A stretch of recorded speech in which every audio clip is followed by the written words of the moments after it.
Kilalanin po muna natin ang kumpanya na nasa likod ng pagpa-franchise ng J. Ritz Pizza dito sa Metro Manila. Kaunting company information po. Year 2012, na-establish po ang Chef's Republic Choice Enterprise mainly sa food products trading.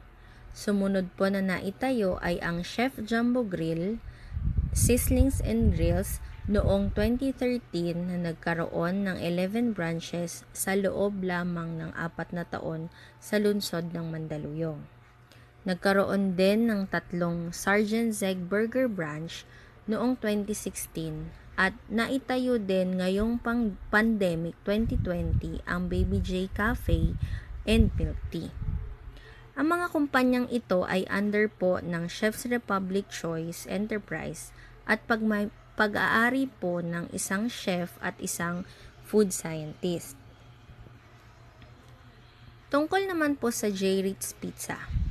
Ang J. Ritz Pizza Metro Manila Distributorship ay under po ng Chef's Republic Choice Company. Ang J. Ritz Pizza itself ay naitayo noong 1985 pa. Ngunit nakilala ito sa pangalang AAA Pizza sa Nagcarlan, Laguna. Sila ay kilala sa lugar na ito bilang isang masarap at affordable na street pizza.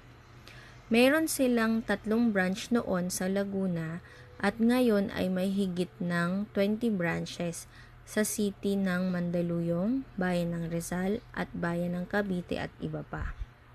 Dahil din po sa patuloy na paglago at pagdami ng mga gustong mag-franchise ng pizza, ay nagpasya ang may-ari nito na ipa-franchise ito simula itong taon ng 2020. At dyan na po pumasok ang pagiging distributor or exclusive distributorship ng Chef's Republic Choice Enterprise.